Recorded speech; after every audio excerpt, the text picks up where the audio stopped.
Okay, we are live once again talking about the filter method in JavaScript. Okay, so in this tutorial what we're going to do is once again cover the filter method. What I've done is I've created a variable called close and assigned that the value of an array, but the array contains objects, so it is an array of objects. And what I want to do is create a fictional situation whereby we're working for an e-commerce store, maybe Amazon or Shopify or one of the big ones, and it's basically the middle of winter, so all of our summer products are not selling, okay? So we've put them all on sale. So we've got the summer shorts, you see here on sale has a boolean of true. The aviators, no one really wants to spend $500 in aviators during winter, so that's also on sale. The winter items, such as the winter chocolates, winter scarf, are not on sale, okay? They're doing quite well. It's very cold and dark, everyone wants to buy chocolates, they want to buy a scarf, and a lot of really nice parents want to buy a scarf, glove, and hat for their kids or for their brothers and sisters or whatever. So everything on sale is basically a summer item. The summer sunblock, the summer shorts, etc. So our boss wants us to use the filter method to just come back and tell him what items are on sale, just so he or she can see what is in stock. I should have maybe put quantity in stock as well, but it's fine. So what we're going to do is use the filter method. And just before we get into this, remember the filter method can also be used, for example, by streaming platforms. If you're ever on Disney Plus or Amazon Prime or Netflix and you're typing in some sort of cool movie you want to watch, as you're typing those in, there's an event listener essentially filtering out the results you're not looking for, or filtering the ones you are looking for, returning true, and then populating the page, okay? So remember, the filter method will return true or false for each item that you're iterating over, depending on the condition you're looking for. And in our case, we want to look out for the summer items. So what we can do is create a variable. We'll say let, you could say items on sale or on sale items. We could say items on sale, okay? Or close on sale. Well, we got chocolate, so it's items. And what we can do is on the close, we do sell chocolates as well, so we're going to call that items instead. No, actually, I apologize. We're going to call that close. So what we're going to do, or products. Yeah, we'll call it products. Apologies.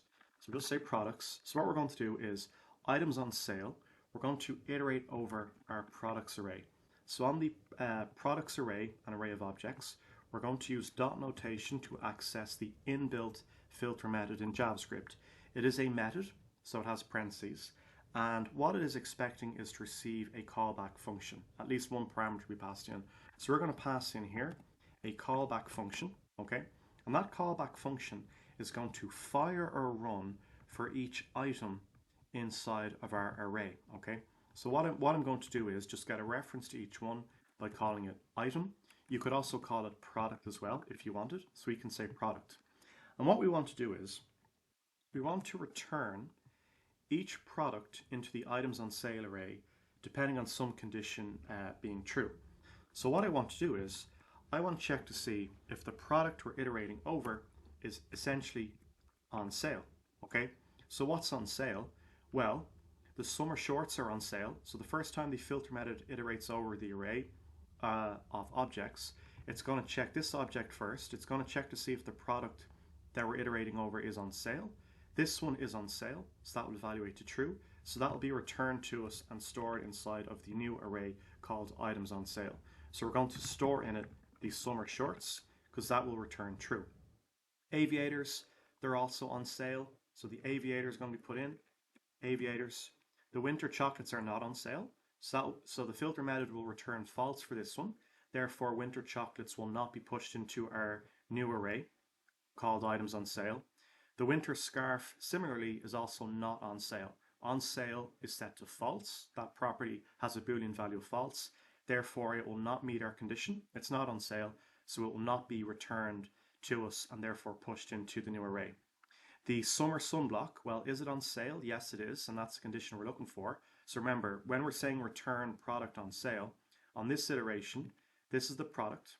Is it on sale? Yes, it is. That evaluates, in this case, to true. So therefore, we push the summer sunblock into our new array. And then lastly, this package here is not on sale, so that is not pushed in to the new array. So what I can do now is just console.log out the original array for you.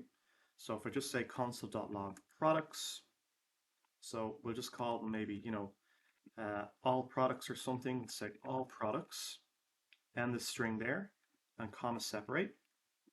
So if I log out the string all products and then our products array of objects, we should get all of the products. That's awesome. But now watch what happens when I just log out the items on sale. So we'll say on sale items. That's just a string.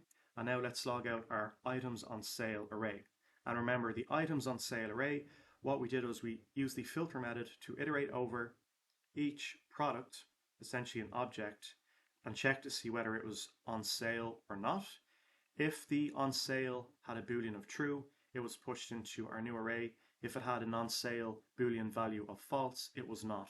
So if now I save and refresh, we get all products on sale, like so, but the items on sale are just the summer products, because we were looking out to see if they were on sale. If that had a boolean value of true, that was our condition. That's what we were checking for.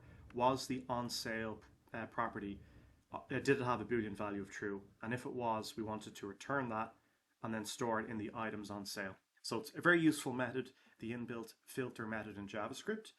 Thank you. I'll see you in the next one.